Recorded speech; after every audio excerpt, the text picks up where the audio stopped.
Bismillahirrahmanirrahim. Assalamualaikum warahmatullahi wabarakatuh. Inilah highlight inti dari video kali ini. Allahumma sholli ala sayyidina Muhammad. Alhamdulillahirabbil alamin. Bismillahirrahmanirrahim. Assalamualaikum warahmatullahi wabarakatuh. Jumpa lagi dengan Pak Tony. Sebelum masuk ke pembahasan pada video ini, saya akan sampaikan quote untuk video ini. Puncak kezuhudan itu ialah pendeknya berangan-angan kosong, yakni enggan memikirkan yang bukan-bukan serta bagusnya perbuatan. Ya. Ini quote untuk video kali ini, dan video ini akan membahas tentang hati-hati, inilah setan dari jenis manusia. Ya, inilah setan dari jenis manusia. Ini saya latar belakangi, memang setan itu tidak hanya dari jin, tetapi juga dari manusia. Ini pengetahuan saya, maka saya tanyakan kepada teman saya, dan inilah penjelasannya. Teman saya mengatakan, Allah berfirman di dalam surat Al-An'am 112, dan demikianlah kami jadikan tiap-tiap nabi itu musuh, yaitu setan-setan dari jenis manusia dan dari jenis jin. Sebagian mereka membisikkan kepada sebagian yang lain perkataan-perkataan yang indah-indah untuk menipu manusia. Jikalau Tuhanmu menghendaki, niscaya mereka mengerjakannya, maka tinggalkanlah mereka dan apa yang mereka ada-adakan. Quran Surat Al-An'am 112. Dalam menafsirkan ayat tersebut, para ulama berpendapat sebagai berikut. Sesungguhnya Allah telah menjadikan bagimu, wahai Muhammad, musuh-musuh. Juga dijadikan untuk tiap-tiap nabi itu juga musuh-musuh dari setan-setan dari golongan manusia maupun jin, yang selalu membisikkan kepada mereka dengan perkataan yang jelek dan dengan menggoda, membujuk untuk perbuatan kemaksiatan dan menunjukkan kepada kebatilan. Kalau saja Allah menghendaki mereka untuk tidak menggoda manusia supaya berbuat kerusakan dan senantiasa membujuk agar berbuat kekufuran dan kefasikan, akan tetapi mereka akan selalu condong kepada kejelekan dan kerusakan, karena semua itu sesuai dengan hawa nafsunya, dan juga mereka dipaksa untuk taat dan ridho atas perintah setan, sehingga mereka berbuat kemaksiatan dan dosa tanpa mereka sadari. Sebagaimana telah dikatakan oleh beberapa ulama bahwa Allah menciptakan manusia terbagi menjadi 3 golongan. Golongan pertama adalah manusia seperti binatang ternak, sebagaimana disebutkan dalam firman Allah Quran Surat Al-Furqan ayat 44. Mereka tidak lain hanyalah seperti binatang ternak, bahkan mereka lebih sesat jalannya dari binatang ternak itu.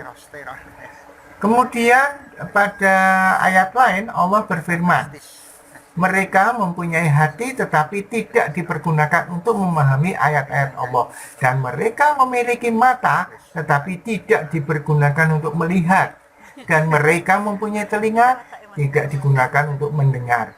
Mereka seperti binatang ternak, bahkan lebih sesat lagi dari binatang ternak itu. Al-A'raf 189. Adapun golongan kedua, yaitu jasad mereka manusia, namun roh mereka roh setan. Dan merekalah yang disebut sebagai setan dari golongan manusia, karena perbuatannya yang keji. Dan golongan yang ketiga, yaitu golongan yang mendapatkan lindungan dari Allah pada waktu tidak ada lagi perlindungan selain perlindungannya. Mujahid dan Qatadah berkata, setan manusia lebih berbahaya daripada setan dari golongan jin, karena jika ia tidak mampu memujuk mukmin yang soleh, maka ia akan meminta bantuan kepada setan dari manusia dengan menebarkan fitnah. Dan hal itu dibenarkan oleh Abu Dzar yang berkata Rasulullah Shallallahu Alaihi Wasallam, apakah kamu telah meminta perlindungan kepada Allah dari setan jin dan setan manusia? Dan aku bertanya kepada beliau, wahai Rasulullah, apakah ada setan dari golongan manusia? Beliau menjawab, ya ada. Mereka lebih berbahaya daripada setan dari golongan jin. Oleh karena itu, jika aku meminta perlindungan kepada Allah dengan membaca ta'awuz, maka setan pun akan pergi. Akan tetapi setan manusia akan mendatangiku dan akan menyuruhku untuk berbuat dosa. Karena setan dari golongan manusia itu apa juga ta'awuznya. Maka orang yang berdosa dan fasik itu selalu berbuat kemaksiatan karena mendengar bujukan dari temannya, yaitu setan manusia. Ia tidak cukup dengan mengucapkan ta'awuz saja, melainkan kamu harus memutuskan hubungan dengan mereka dan mengusirnya jauh-jauh dari kehidupanmu. Jadi kalau kalian mau tidak tergoda dari setan dari golongan manusia, ya jangan dibacakan ta'awuz, tetapi putuskan hubungan dengan mereka. Maksudnya hubungan bukan berarti dijutake, dalam bahasa Jawa itu tidak, tetapi jauhilah dia dan kemudian jangan sering menghubunginya lagi. Sementara menurut Hasan Al-Basri radhiyallahu anhu bahwa mereka itu ada dua jenis setan. Adapun setan dari jin selalu mengganggu dalam hati manusia, sedangkan setan manusia ia akan datang terang-terangan dan nampak jelas di hadapan manusia. Jadi kalau sifatnya itu walaupun manusia tapi syaitoni rajim, sifatnya jauhilah. Qatadah menjelaskan kembali bahwa dari bangsa jin itu terdapat setan dan dari manusia juga terdapat setan. Maka berlindunglah kepada Allah Subhanahu wa Ta'ala dari gangguan setan dan manusia. Selalu bacalah Qul a'udzu birabbin nas, a'udzu billahi minasyaitonir rajim, bismillahirrahmanirrahim, Qul a'udzu birabbin nas, malikin nas, ilahin nas, min syarri waswasil khannas, alladzi yuwaswisu fi sudurin nas, minal jinnati wan nas. Semoga bermanfaat.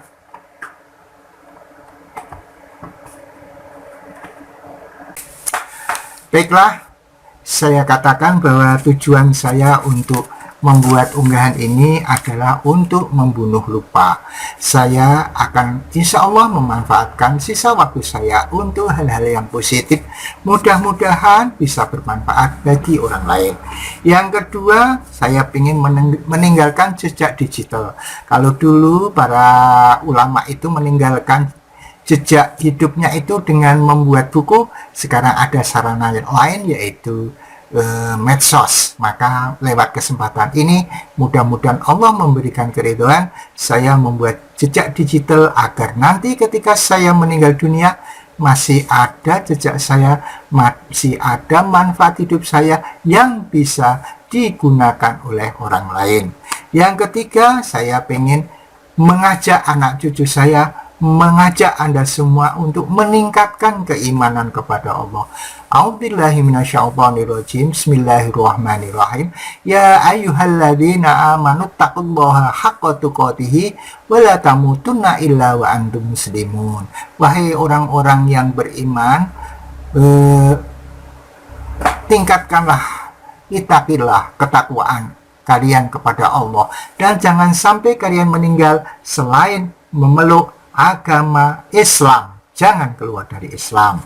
Kemudian yang keempat, saya pesankan kepada saudara-saudara semua, kepada anak-anak cucu keturunan saya terutama, jangan tinggalkan sholat. Keadaan apapun tetap tegakkan sholat, ya. Kalau yang laki-laki silahkan ke masjid atau ke musola ketika sholat wajib. Kalau sholat sunnah silahkan di rumah. Untuk yang putri, masjidnya adalah di rumah, tapi jangan dilarang kalau dia mau ke masjid, ya. Kemudian kalau kalian itu menemui satu masalah, bersabarlah dan lakukan sholat, kemudian berdoalah kepada Allah. Kemudian disclaimer-nya bahwa barangkali di dalam unggahan ini ada kata-kata, ada nama tempat, ada ide yang sama, itu adalah kebetulan. Dan apabila mengganggu, saya mohon maaf sebesar-besarnya. Yang kedua, bahwa saya bukanlah seorang spiritualis, bukan seorang kiai, bukan ahli jin, bukan ahli metafisika. Saya orang biasa yang masih bodoh dan perlu belajar lebih jauh. Yang ketiga, mungkin saja di judul dan caption pada thumbnail video ini mungkin tidak sama persis dengan isi atau konten dari video ini, maka saya mohon maaf sebesar-besarnya. Yang keempat, bahwa saya khususkan atau video ini kontennya adalah untuk anak cucu saya, keturunan saya, family saya. Tetapi manakala Anda di luar family saya mau mengikuti channel saya, mau mengikuti video saya ucapkan terima kasih dan mudah-mudahan bermanfaat. Yang kelima, yang terakhir, bahwa video ini sifatnya masih subjektif, masih banyak kekurangan. Maka alangkah eloknya manakala Anda pemirsa mau menyempurnakan video ini dengan mengisi komentar di bawah video ini. Dan saya ucapkan terima kasih. Oleh karena itu, manakala ada yang baik, pakailah. Dan itu datangnya dari Allah. Kalau ada yang melanggar norma susila, norma agama, norma adat, norma budaya, maka jangan dipakai. Itu adalah kebodohan saya. Maka mohon maaf sebesar-besarnya. Akhirnya saya doakan mudah-mudahan Anda semua, kita semua diberikan kesehatan oleh Allah, diberikan keberkahan atas usia kita, dan diberikan perlindungan serta bimbingan dari Allah Subhanahu wa Ta'ala. Dan mudah-mudahan kita semua, anak cucu kita, keturunan kita bisa meninggal dengan husnul khotimah, husnul khotimah, husnul khotimah. Subhanakallahumma wa bihamdika asyhadu an la ilaha illa anta astaghfiruka wa atubu ilaik. Assalamualaikum warahmatullahi wabarakatuh. Muhammad, Allahumma sholli ala sayyidina Muhammad. Ala Muhammad, Allahumma sholli ala sayyidina Muhammad.